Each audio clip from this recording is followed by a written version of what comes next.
Good morning, everyone. Good morning. Good morning. Good morning. Thank you, Linda, for that introduction. And I do look forward to being the MC and host on Linda's behalf for the next couple of days. The assemblage of speakers that you will hear from are designed to stretch your thinking and help you to begin the process of thinking different. We will look in a different way at the future, at global markets, and at technology. We'll spend a little time honing in on China and the Middle East, and we will look ahead with somewhat strategic eyes, all in the hope that by the end of the day tomorrow, we will indeed be thinking a little bit differently. Now, for decades, most business schools, CEOs, marketing gurus around the world have encouraged all of us to have what the proverbial elevator speech. That's the one where we capture the essence of our companies, our goods, our services, our competitive advantage in a few succinct words. But as we saw in the opening video, in a fast-changing world, perhaps we need now to also add a second speech to our arsenal, the escalator speech. In the escalator speech, you offer up every time you realize that mentally you have stalled. And so if you aspire to be the trusted, innovative, and bold company, there are times when the realization that the escalator has stopped and you have stopped with it, that is the first step you take in getting ahead of the competition and moving away from point A and on to point B, C, D, Z, Z1, Z2, Z3. In my 25 years of strategic consulting, I've always wanted to have a data-driven practice. In so doing, I find myself having to play Robin Hood, looking around everywhere shamelessly, without guilt, and stealing from the rich and giving it to the poor. Today and tomorrow are no different. As you heard in Linda's opening remarks, we've assembled a variety of thinkers and speakers. When we were planning this event, she said to us, now is the time to better prepare BAE for the future. It's a time also where perspective is extremely important.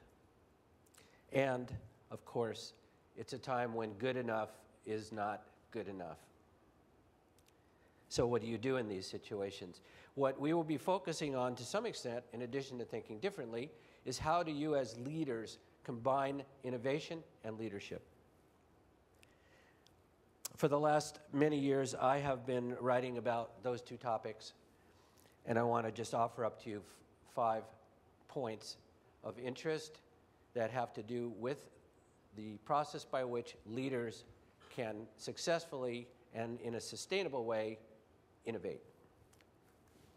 First, the necessary talent to innovate for results is embedded in an organization, and it's usually found in unexpected places and perhaps amongst unexpected people who may be right in your midst. The person down the hall, the person that you're emailing, the person seated next to you. Secondly, success in an innovative culture is usually project-based, where you have a specific thing that needs to be done, where you bring a variety of people, a diagonal slice of an organization together to attack that issue, and where there is a point where you know you have reached some closure and you can disband, return to what you were doing, and get ready for the next challenge.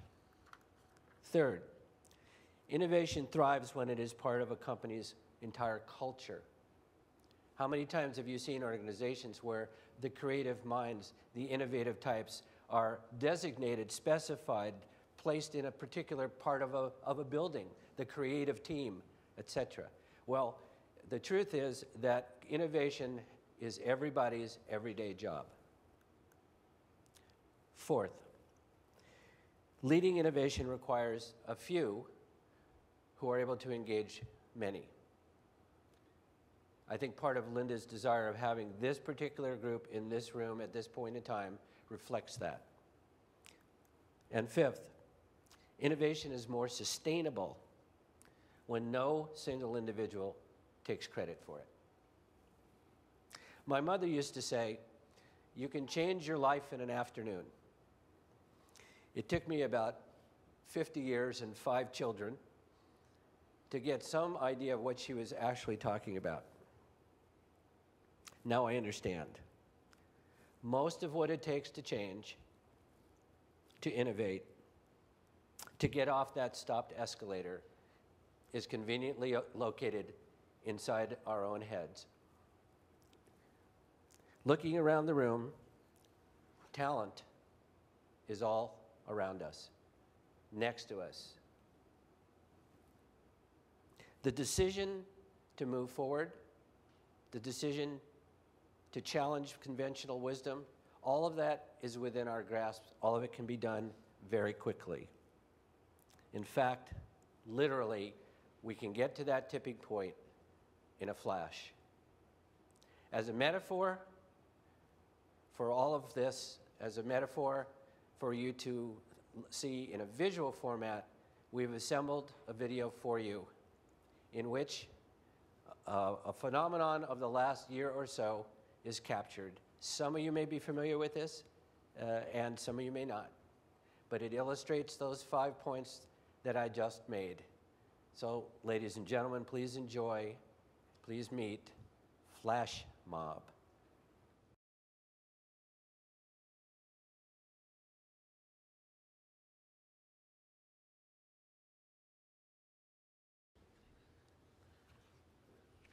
Thank you very much, Dr. Hamry, for your wisdom and your insight and your candor.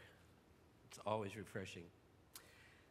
Frequently at the end of these conferences, Linda asks me to do a kind of summation, in part because I am not steeped in the industry. I have sort of fresh eyes. This time I wanted, though, in keeping with the theme, I want to do things a little differently. Instead of trying to recap the salient, insightful, wonderful points of each speaker over the last couple of days, what I'd like to do is just talk about what it is to think differently and what are some of the common traits among those who do think differently. And I'm going to just mention very briefly 3 things that I think all of those who are charged with, challenged with, and desire to think a little bit outside the box, if not pitching the box off of a steep cliff, will across the board do. I'll mention all 3, and then I'm going to revisit them. First, borrowing a phrase that General Zinni just mentioned ever so briefly, those who do think differently make no assumptions. Secondly, they understand that you have to see and seek out the anomalous dots before you can even start to connect them. And thirdly, they ask fundamental, basic, even naive questions early on.